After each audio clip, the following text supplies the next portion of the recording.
आणि मुंबई महापालिकेचं कॅन्टीन सुद्धा बंद होण्याची शक्यता आहे। मुंबई महापालिकेचं कॅन्टीन आज दुपारनंतर जेवणासाठी बंद होणार आहे। महापालिकेतल्या कॅन्टीनमध्ये गॅस सिलेंडर केवळ दुपारपर्यंत चालवता येण्यापुरते उरलेले आहेत। गॅसचा पुरवठा झाला नाही तर उद्या परवा किंवा पुढचे काही दिवस मुंबई महानगरपालिकेचं कॅन्टीन बंद होण्याची शक्यता आहे। तर औद्योगिक वापराचे गॅस सिलेंडरचा पुरवठा बंद करण्यात आलेला आहे आणि त्याच्यामुळे मुंबई महानगरपालिकेचं कॅन्टीन सुद्धा बंद होण्याची शक्यता आहे। आज दुपारनंतर कॅन्टीन जेवणासाठी बंद होईल। कॅन्टीनमध्ये दुपारपर्यंत पुरेल एवढाच गॅस साठा उपलब्ध आहे। त्यामुळे पुढचे काही दिवस किंवा उद्या किंवा परवापर्यंत हे कॅन्टीन बंद राहण्याची शक्यता आहे। ईशान देशमुख आपले प्रतिनिधी आपल्याला अधिक अपडेट देतील। ईशान, आतापर्यंत व्यवसायांना फटका बसत होता, व्यावसायिकांना फटका बसत होता, पण आता सरकारी आस्थापनांपर्यंत याची झळ पोहोचायला सुरुवात झाली आहे। काय चित्र आहे बीएमसीतलं?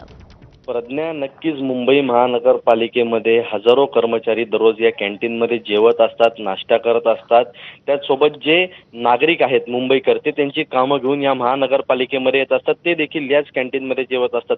पण ज्या प्रकारे गॅसचा तुटवडा हा देशभरातच आहे आणि याची झळ महाराष्ट्र काय आता मुंबईपर्यंत देखील पोहोचलेली आहे। त्यामध्ये मुंबई महानगरपालिकेच्या आता कॅन्टीन जे आहेत मालक त्यांनी निर्णय घेतला आहे की 2 वाजल्यानंतर आम्ही संपूर्णपणे ही सेवा बंद करत आहोत, जोपर्यंत सुरळीत गॅसची सेवा पुरत नाही तोपर्यंत। त्यामुळे आता जे कर्मचारी लांबून सकाळी निघतात या मुंबई महानगरपालिकेमध्ये काम करण्यासाठी, आता कुठेतरी त्यांचे हाल देखील होण्याची शक्यता आहे। त्यासोबत जिकडे दिवसेंदिवस संख्या जी आहे महानगरपालिकेमध्ये, आत्ताच महापौर या आल्या आहेत, त्यानंतर लोकांचे जे नागरिकांचे प्रश्न आहेत ते देखील या महानगरपालिकेमध्ये, त्यामुळे नागरिक मोठ्या प्रमाणावरती येत असतात, त्यांचे देखील आता हाल होण्याची शक्यता आहे।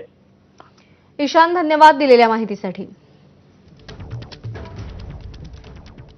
आणि या बातमीसह बुलेटिनमध्ये वेळ झाली एक छोटासा ब्रेक घेण्याची। पाहत रहा एबीपी माझा।